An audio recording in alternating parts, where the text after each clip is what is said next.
hitting certain growth targets that were attractive to VCs, to angel investors and others, while making sure we had the cash to stretch. And we were constantly sort of balancing the two.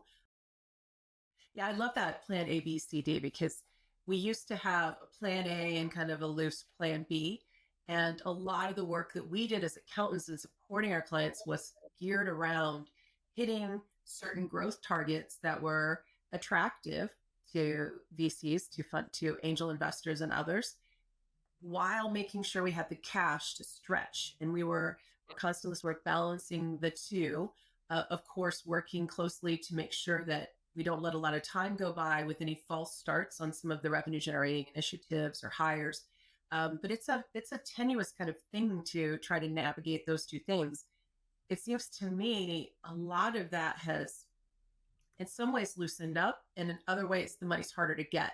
So in other words, those targets aren't as aggressive as they used to be.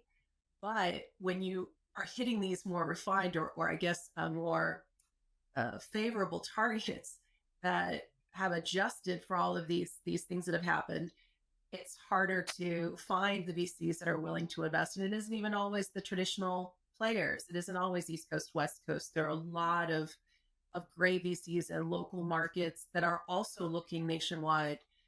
So it's a bit of a different process.